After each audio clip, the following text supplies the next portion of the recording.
বান্দরবানে ভুঙুর ১৩৩টি Bailey সেতু, সময়ের ব্যবধানে এগুলো এখন নড়বড়ে, যার মধ্যে ৭৩টি ঝুঁকিপূর্ণ আর অন্তত ৫৪টির অবস্থা একেবারেই ভাঙাচোরা।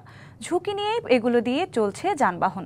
এসব সেতু সরিয়ে দ্রুত স্থায়ী সেতু নির্মাণের দাবি স্থানীয়দের। প্রাকৃতিক সৌন্দর্যের অপরূপ লীলাভূমি বান্দরবান, তবে জেলার বেশিরভাগ অঞ্চল পাহাড়ি আর দুর্গম হওয়ায় যোগাযোগ ব্যবস্থা বেশ ভঙ্গুর। যোগাযোগ রক্ষায় বান্দরবানের ৭টি উপজেলা জুড়ে ছড়িয়ে ছিটিয়ে রয়েছে ১৩৩টি বেইলি সেতু, যার মধ্যে ৭৩টি ঝুঁকিপূর্ণ আর অন্তত ৫৪টি একেবারেই ভঙ্গুর। ঝিরির উপর দাঁড়িয়ে থাকে এসব পুরনো ব্রিজের প্রতিদিনই চলছে অসংখ্য যানবাহন, যার অনেকগুলোর ধারণ ক্ষমতা অতিরিক্ত ওজন নিয়ে চলাচল করে। অথচ সাইনবোর্ডে লেখা ৫ টনের বেশি যানবাহন চলাচল নিষিদ্ধ। এছাড়া বর্ষাকালে পানির তোড়ে কাঠ ও লোহার অংশ ক্ষতিগ্রস্ত হয়, ফলে দুর্ঘটনার ঝুঁকি বেড়ে যায় কয়েক গুণ।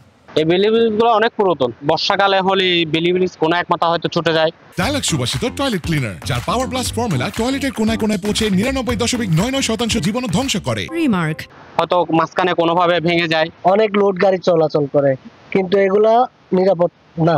এ অবস্থায় ঝুঁকিপূর্ণ বেইলি ব্রিজের পরিবর্তে দ্রুত স্থায়ী ব্রিজ নির্মাণের দাবি স্থানীয়দের।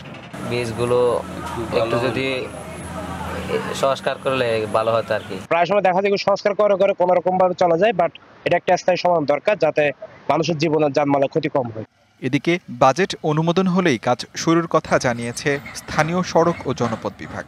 বান্দরবানের বাকি ৫৪টি ঝুঁকিপূর্ণ বেইলি সেতু আরসিসি সেতুতে স্থায়ীভাবে রিপ্লেস করার জন্য একটি উন্নয়ন প্রকল্প প্রস্তাব সড়ক পরিবহন মন্ত্রণালয়ে প্রেরণ করা হয়েছে। তো প্রস্তাবটি অনুমোদিত হলে অধিকাংশ ঝুঁকিপূর্ণ বেইলি সেতুই আরসিসি স্থায়ী সেতুর দ্বারা প্রতিস্থাপিত হয়ে যাবে। স্থায়ী সেতু নির্মাণ হলে বিকশিত হবে পর্যটন শিল্প, এমনটাই বলছে স্থানীয়রা। DVC news desk.